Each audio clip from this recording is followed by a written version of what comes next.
Hello students, once again welcome back on your own YouTube channel digital गुरु। यहाँ पे हम class 10th के geography का इम्पॉर्टेंट चैप्टर पढ़ रहे हैं मैन्युफैक्चरिंग इंडस्ट्रीज। लास्ट क्लास में हम लोगों ने इस चैप्टर के इंट्रोडक्टरी पार्ट के बारे में डिस्कस किया था कि board exam point of view से ये चैप्टर कितना इंपॉर्टेंट है, competitive exam point of view से ये चैप्टर कितना इंपॉर्टेंट है, और वहाँ पे हमने मैन्युफैक्चरिंग को समझने की कोशिश किया था कि वाकई में मैन्युफैक्चरिंग क्या होता है।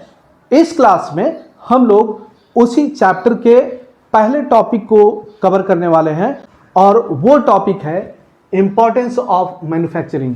सो without wasting our time let's focus on our discussion, let's focus on our topic importance of manufacturing.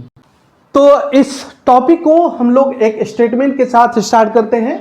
The economic strength of a country is measured by development of manufacturing industries. किसी देश के आर्थिक समृद्धि का अंदाजा, किसी देश के इकोनॉमिक स्ट्रेंथ का अंदाजा हम उसके मैन्युफैक्चरिंग इंडस्ट्रीज से लगा सकते हैं। वहाँ पे इंडस्ट्रियलाइजेशन किस तरीके से हुआ है, इंडस्ट्रीज का डेवलपमेंट किस तरीके से हुआ है, इस बात से हम अंदाजा लगा सकते हैं कि कोई देश आर्थिक रूप से कितना समृद्ध है, इकोनॉमिकली कितना वो स्ट्रांग है। अब यहाँ पे ये जो मैन्युफैक्चरिंग इंडस्ट्रीज हैं वो आते हैं सेकेंडरी सेक्टर के अंदर। अब आपको यहाँ पे एक डाउट हो सकता है, एक कंफ्यूजन हो सकता है कि ये सेकेंडरी सेक्टर क्या होते हैं। इकोनॉमिक्स में पैसे जनरेट करने के तीन अलग अलग सेक्टर्स होते हैं जिनको हम प्राइमरी सेक्टर, सेकेंडरी सेक्टर और टर्शियरी सेक्टर कहते हैं। प्राइमरी सेक्टर में बेसिकली एग्रीकल्चर एंड एग्रीकल्चर से एसोसिएटेड जितने भी सेक्टर्स आते हैं उनको हम रखते हैं प्राइमरी सेक्टर की कैटेगरी में।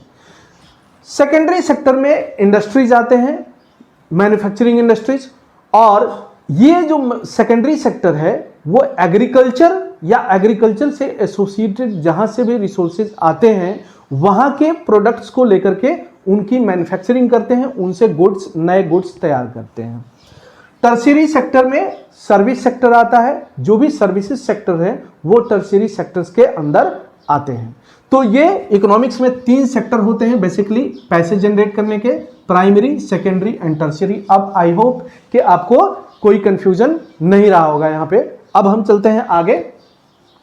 Manufacturing sector is backbone of what, किसके बैकबोन है manufacturing industries? Development in a general and economic development in particular. अगर हम जनरल टर्म में डेवलपमेंट की बात करें, किसी देश में डेवलपमेंट कितना हुआ है ये डिपेंड करता है कि वहां पे इंडस्ट्रियलाइजेशन कितना हुआ है। ठीक है, तो जनरल टर्म में डेवलपमेंट के लिए बैकबोन हम किसको कंसीडर कर सकते हैं? मैन्युफैक्चरिंग सेक्टर को। अगर हम बहुत स्पेसिफिक हो जाएं तो इकोनॉमिक डेवलपमेंट के लिए किसको कंसीडर कर सकते हैं कि सबसे ज्यादा जरूरी चीज है, वो है मैन्युफैक्चरिंग सेक्टर। अब हम ये दोनों जो फैक्टर हैं उनको इवेल्युएट करते हैं। So let's evaluate it. How manufacturing industries help in modernising agriculture. अगर देखिए मैन्युफैक्चरिंग इंडस्ट्रीज नहीं होंगी तो एग्रीकल्चर को हम मॉडर्नाइज कर सकते हैं? नहीं कर सकते। क्यों? क्योंकि एग्रीकल्चर को मॉडर्नाइज करने के लिए मशीन चाहिए, ट्रैक्टर चाहिए, नए नए टूल्स चाहिए। तो वो टूल्स कहाँ से आएंगे? मैन्युफैक्चरिंग इंडस्ट्री जब डेवलप होंगी तभी हम नए नए टूल्स बना सकते हैं, नई इंजीनियरिंग में नए नए रिसर्चेज होंगे, नए इक्विपमेंट्स आएंगे जो कि प्रोडक्टिव होंगे, एफिशिएंट होंगे। जो ट्रेडिशनल एग्रीकल्चर प्रैक्टिसेस हैं उनको हम रिप्लेस कर सकते हैं और मॉडर्न एग्रीकल्चरल टूल्स का इस्तेमाल करके हम अपनी प्रोडक्टिविटी को बढ़ा सकते हैं। तो एग्रीकल्चर किस सेक्टर में आता है? प्राइमरी सेक्टर में। जब हमारी प्रोडक्टिविटी प्राइमरी सेक्टर में बढ़ जाएगी तो क्या होगा? सेकेंडरी सेक्टर की एफिशिएंसी बढ़ जाएगी। क्यों? क्योंकि उसके लिए रिसोर्सेज जो चाहिए होंगे वो वहां से मिल जाएंगे। ठीक है, तो इस तरीके से क्या होगा? हम डेवलपमेंट को एक पेस दे सकते हैं, एक गति दे सकते हैं। So it is backbone of economy. What? Agriculture क्या है? हमारे देश की बैकबोन, हमारे देश की इकोनॉमी की बैकबोन है। How? They also reduce the heavy dependence of people on agricultural income. किसकी वजह से? मैन्युफैक्चरिंग इंडस्ट्रीज की वजह से। अगर इंडस्ट्रियलाइजेशन होगा तो जो प्राइमरी सेक्टर में, जो एग्रीकल्चर में डिपेंडेंट हैं लोग, वो वहां से निकल के कहाँ आएंगे, सेकेंडरी सेक्टर में इंडस्ट्रीज की तरफ आ जाएगी। और यहाँ पे जो प्राइमरी सेक्टर में इंगेज हैं जो लोग एग्रीकल्चर के ऊपर, वो उनको नए नए जॉब्स मिल सकते हैं, उनको नई अपॉर्चुनिटी मिलेगी। अब वो नई अपॉर्चुनिटी किस तरीके से मिलेगी, by providing them jobs in secondary and tertiary sector. तो ज्यादा से ज्यादा इंडस्ट्रियलाइजेशन होगा, वहां पे लेबर्स की जरूरत होगी, वहां पे अलग अलग स्टाफ्स की जरूरत होगी, इंजीनियर्स की जरूरत होगी। तो क्या होगा, वहां पे जॉब अपॉर्चुनिटी क्रिएट होगी। जॉब अपॉर्चुनिटी क्रिएट होगी तो छोटे मोटे इनकम नहीं होंगे, वहां पे इनकम के सोर्सेस बड़े होंगे, एग्रीकल्चर से बड़े होंगे। तो लोगों को जॉब्स मिलेंगे, लाइफस्टाइल चेंज होगा, लोगों की अर्निंग बढ़ेगी।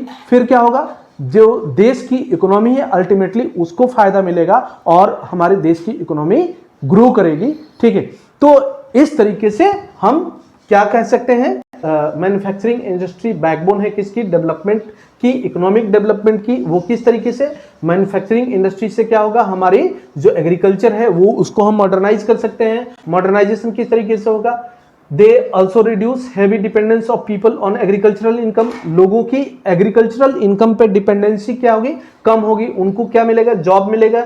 कहां पे, सेकेंडरी सेक्टर में, टर्शियरी सेक्टर में। ठीक है, तो इस तरीके से मैन्युफैक्चरिंग इंडस्ट्रीज हमें क्या करती है, हेल्प करती है। अब आपको अंदाजा धीरे धीरे होने लगा होगा कि क्या इंपॉर्टेंस है मैन्युफैक्चरिंग इंडस्ट्रीज की। अब हम नेक्स्ट पॉइंट को देखते हैं। Industrial development is a precondition for eradication of unemployment and poverty from our country. सिर्फ हमारे देश में ही नहीं, जितने भी कंट्रीज हैं वहां पे सोशियो इकोनॉमिक अपलिफ्टमेंट के लिए अनएम्प्लॉयमेंट एंड पॉवर्टी एक बहुत बड़ा चैलेंज होता है। इस चैलेंज को ओवरकम करने के लिए, मतलब अगर किसी कंट्री से अनएम्प्लॉयमेंट पॉवर्टी को दूर करना है तो सबसे पहले क्या जरूरी है कि वहां पे इंडस्ट्रियल डेवलपमेंट होना चाहिए, उस कंट्री इंडस्ट्रियलाइजेशन होना चाहिए। तब जाके उस कंट्री से हम अनएम्प्लॉयमेंट पॉवर्टी जैसे प्रॉब्लम्स को सॉल्व कर सकते हैं। किसी देश से अनएम्प्लॉयमेंट पॉवर्टी जैसे प्रॉब्लम्स को दूर करने के लिए क्या प्री कंडीशन होना चाहिए, इंडस्ट्रियल डेवलपमेंट होना चाहिए, वहां पे इंडस्ट्रियलाइजेशन होना चाहिए। इंडस्ट्रीज जितने डेवलप होंगे उतनी ज़्यादा जॉब अपॉर्चुनिटी होगी, उतनी ज़्यादा इकोनॉमिक प्रॉस्पेरिटी होगी और वहां पे अनएम्प्लॉयड लोग कम होंगे। जब अनएम्प्लॉयमेंट कम होगा तो पॉवर्टी का लेवल ऑटोमेटिक नीचे चला जाएगा। This was the main philosophy behind public sector industries and joint sector ventures in India. इस पॉइंट को बहुत ध्यान से समझिए कि जब हम आज़ाद हुए उसके बाद हमारे देश में बहुत सारे इकोनॉमिक चैलेंजेस थे, जिनमें इलिटरेसी या पॉवर्टी, अनएम्प्लॉयमेंट, ये बहुत बड़ी समस्याएं थी। इनको दूर करने के लिए इंडस्ट्रियलाइजेशन पे फोकस करना था और इंडस्ट्रियलाइजेशन पे फोकस करने का जो मेन फिलॉसफी था वो था public sector industries and joint sector ventures को प्रमोट करना। अब यहाँ पे आपको कंफ्यूजन फिर से क्रिएट हो सकता है कि public sector industries and joint sector ventures क्या होते हैं। तो पब्लिक सेक्टर इंडस्ट्रीज वो इंडस्ट्रीज होता है जिसमें कि गवर्नमेंट की 100% होल्डिंग होती है, मतलब वो इंडस्ट्री पूरी तरीके से गवर्नमेंट के द्वारा ऑपरेटेड होती है। अब ज्वाइंट सेक्टर वेंचर्स क्या होते हैं, जिसमें कि पब्लिक एंड प्राइवेट दोनों सेक्टर्स का पार्टिसिपेशन होता है और कुछ प्रोपोर्शन उसके गवर्नमेंट के पास होल्डिंग होती है और कुछ जो उसकी मैनेजमेंट होती है वो प्राइवेट हैंड्स में होती है। इन दोनों के कंट्रीब्यूशन से वो कंपनी चलती है, that is called joint sector ventures. तो आज़ादी के बाद से ये एक फिलॉसफी था कि पब्लिक सेक्टर, ज्वाइंट सेक्टर दोनों को प्रमोट किया जाए, जिससे कि अनएम्प्लॉयमेंट, पॉवर्टी जैसी समस्या को दूर किया जा सके। और जब आज़ादी के बाद हमारी प्लान्ड इकोनॉमी शुरू हुई, जब 5 इयर्स प्लान शुरू हुए, तो उस समय पे कई 5 इयर्स प्लान में जो मेन थीम थे वो इंडस्ट्रीज ही रहे थे। It was also aimed at bringing down regional disparities by establishing industries in tribal and backward areas. जो इंट्रोडक्शन वाला क्लास हमने डिस्कस किया था वहाँ पे बताया था जो इंडस्ट्रीज के लोकेशन के फैक्टर्स होते हैं वो इक्वली डिस्ट्रीब्यूटेड नहीं है, रिसोर्सेज इक्वली डिस्ट्रीब्यूटेड नहीं है, इंडस्ट्रीज इक्वली डिस्ट्रीब्यूटेड नहीं है पूरे इंडिया में। अगर इंडिया का मैप उठा के देखें तो किसी खास जगहों पे ही, किसी खास लोकेशन में ही इंडस्ट्रीज लोकेटेड है। अब इससे क्या हुआ, कुछ एरियाज बहुत ज़्यादा डेवलप हो गए और कुछ पिछड़ते चले गए। इससे रीजनल डिस्पैरिटीज हुई, मतलब कुछ एरियाज में बहुत ज़्यादा विकास हुआ, कुछ एरियाज में विकास बिल्कुल नहीं हो पाया।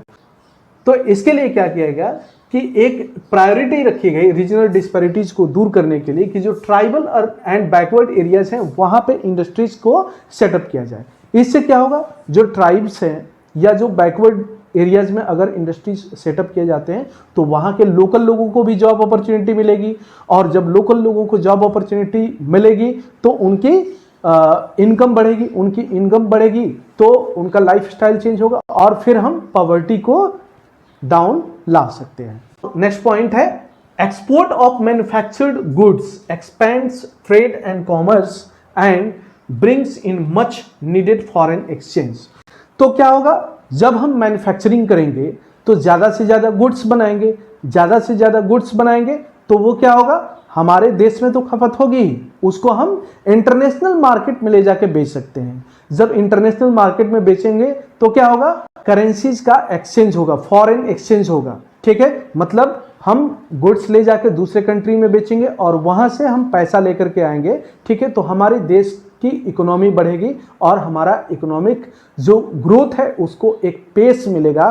तो इस तरीके से हम अपने इकोनॉमिक डेवलपमेंट को डेवलप कर सकते हैं। अब नेक्स्ट पॉइंट को देखते हैं, countries that transform their raw material into a wide variety of finished goods of higher value are prosperous। मतलब वैसे कंट्रीज जो अपने रॉ मटेरियल्स को फिनिश्ड गुड्स में ट्रांसफॉर्म कर सकें और सिंपल वैल्यू वाले नहीं, हायर वैल्यू, मतलब उनकी इंटरनेशनल मार्केट में दूसरे बाजारों में उनकी हाई डिमांड हो, उनकी वैल्यूज हाई हो, वैसे देश क्या होते हैं, प्रॉस्पेरस होते हैं, उनकी प्रॉस्पेरिटी होती है, मतलब उनकी जो इकोनॉमिक कंडीशन होती है काफ़ी बेहतर होती है, वहाँ के लोगों की कंडीशन बहुत अच्छी होती है, वहाँ के लोगों के लाइफ स्टाइल बहुत अच्छे होते हैं। So that is the importance of manufacturing. Agriculture and industry are not exclusive of each other, मतलब एग्रीकल्चर और इंडस्ट्री को हम अलग नहीं कर सकते, they are closely related to each other, they are interdependent, एक दूसरे के ऊपर उनकी डिपेंडेंसी है। कैसे, वो देखते हैं। एग्रीकल्चर क्या देता है, cotton, silk, crops and other raw materials, किसको देता है, इंडस्ट्रीज को। इंडस्ट्रीज क्या देते हैं, एग्रीकल्चर को irrigation pumps, fertilisers, insecticides, pesticides, plastic and PVC pipes. तो जो एग्रीकल्चर को मॉडर्नाइज करने के लिए, एग्रीकल्चर को और ज़्यादा टेक्नोलॉजिकली बेहतर बनाने के लिए जिन चीज़ों की ज़रूरत होती है उनको मैन्युफैक्चर कौन करता है, manufacturing industries.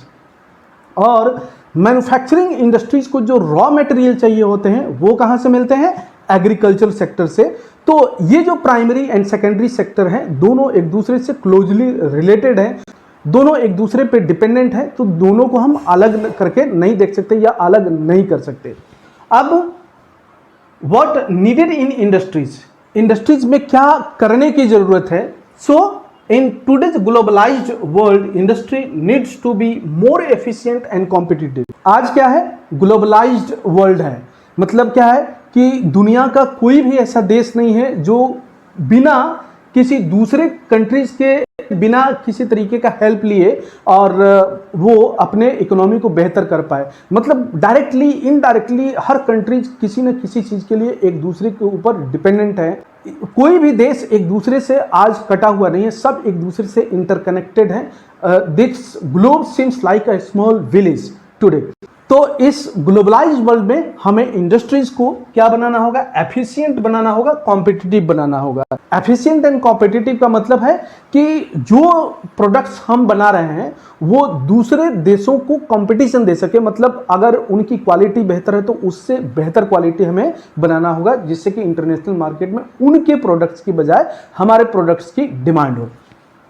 Then self sufficiency alone is not enough, मतलब हम आज इस तरीके की कॉन्सेप्ट को लेकर के नहीं चल सकते कि हम इतना ही मैन्युफैक्चर करेंगे कि हमारे देश के लोग उससे काम चला सकें और बस हम सफिशिएंट हो जाएं।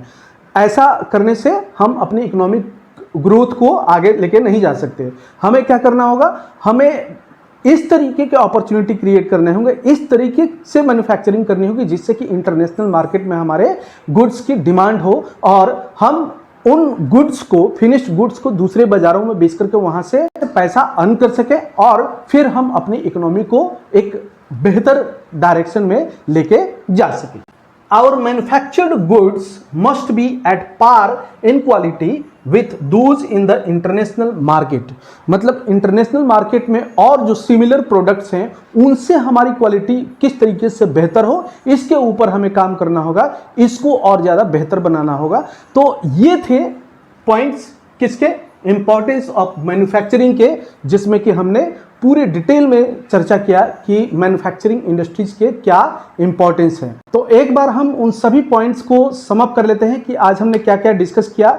हमने डिस्कस किया कि किसी देश के इकोनॉमिक स्ट्रेंथ को मेजर करना है तो हमें मैन्युफैक्चरिंग इंडस्ट्री के ऊपर ध्यान देना होगा, और मैन्युफैक्चरिंग इंडस्ट्री की क्या इंपॉर्टेंस है कि मैन्युफैक्चरिंग इंडस्ट्री बैकबोन है किसके, अगर हम ओवरऑल डेवलपमेंट की बात करें या इकोनॉमिक डेवलपमेंट की बात करें, किस तरीके से manufacturing industries job opportunities create करते हैं। मैन्युफैक्चरिंग इंडस्ट्री से क्या होगा, बिजनेस बढ़ेगा, बिजनेस बढ़ेगा, पैसा आएगा, पैसा आएगा तो देश की इकोनॉमी ऑटोमेटिक बढ़ेगी। इन सब चीज़ों को हमने अलग अलग तरीके से डिस्कस किया, अलग अलग पॉइंट्स में डिस्कस किया। तो आई होप कि ये पूरी क्लास आपने एंजॉय किया होगा। अगर आपको पूरा डिस्कशन पसंद आया तो लाइक बटन जरूर प्रेस कीजिएगा। अपने दोस्तों के साथ इस क्लास को जरूर शेयर कीजिए ताकि उन्हें भी ऐसी क्लासेस का बेनिफिट मिल सके। और अगर आप इस चैनल पे पहली बार आए हैं तो चैनल को सब्सक्राइब कर लीजिए, बेल आइकन प्रेस कर लीजिए ताकि आपको नए वीडियोस का नोटिफिकेशन जल्द से जल्द मिल सके। और बने रहिए हमारे साथ इसी चैनल पे, डिजिटल गुरु पे। Thanks for watching, love you guys, bye, take care.